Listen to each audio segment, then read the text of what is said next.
So when the most respected parent in the church stands at the front and admits what area of minor dysfunctionality is at work at the moment, we're all amazed and desperate to hear what are you suggesting God is doing in this?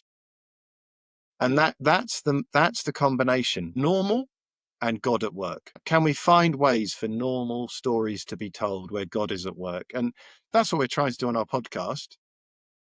But we don't have a monopoly on that.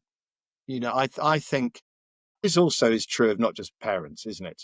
For instance, you could get an older person to stand at the front of church and talk about their experience of, let's pick a topic, fear. If your passage sermon for this week is about fear and how God speaks into fear, then for an older person to talk about what are they afraid of and how does God care for them in fear, I think that, children, for instance, would hear that and go, oh my goodness, I didn't know an 8-year-old was afraid of anything. They're so calm. Yeah.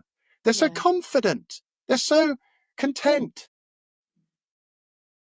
I heard a story of a church where a 65-year-old man stood at the front of church and said out loud, I've been trusting Jesus for 45 years and there is not a day I would have changed that. And a mum said her children were eyes on stalks.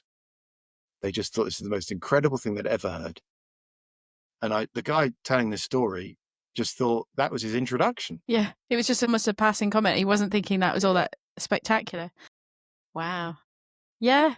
But for kids, like the idea that somebody this old is still going, trusting, they still have to trust. Maybe you get to a point where you don't have to trust anymore. It becomes autopilot, and here is somebody who's actively choosing trust. I think if you spoke to an older member of a congregation and told them, I think some people in our church don't think you're afraid of anything, that they life would laugh. is just some surreal. They just think, honestly, who is telling this lie?